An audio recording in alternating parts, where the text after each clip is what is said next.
unless you've done something super obscene and abhorrent, that's never going to come up. But if you're black and you're just driving, the fact that you're more likely to get pulled over, even though that cop has no idea who you are, what you've done, just pull you over because you're black, that is something that affects you, right? And can lead to more legally precarious situations. And I want to get back to the Antonio Talks thing. Whether you think black people are actually disenfranchised or not, my point is, when black people engage in low IQ tribalism, they do it from a place of like that great victim. Yeah, it comes but from a place of hurt, PTSD, and the fact that they yeah, feel like they're always being, and put down. When I people would like never, Nick Fuentes do yeah, tribalism, they do it because they think they're better than everyone because because they've conquered he's a the planet. lunatic. But look, I never debunked that fact. I never negated that fact. Look, the thing with Antonio Talks, right? People like that who do that tribalism.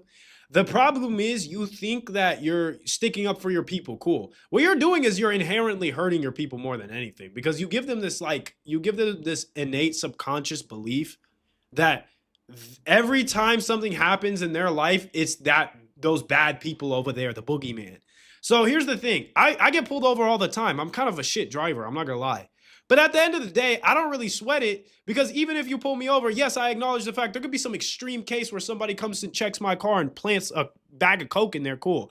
But in general, I'm going to leave there because there's not going to be an illegal firearm in my car. I'm not wanted on warrants. That stuff's not going to happen.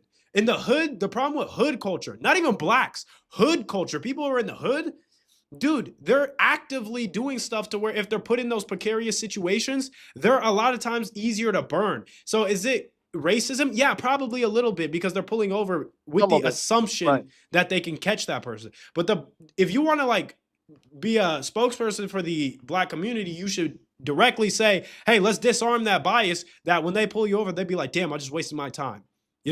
Like when you meet people, you speak with a certain decorum, things like that. But they'll never say that. They're just going to bring up the stats of how many people get arrested. Who cares that this white person gets arrested less? That, to me, look, it is what it is. I can't fix what I can't fix. That's going to be the system's fault. That's going to be them. I can't control that.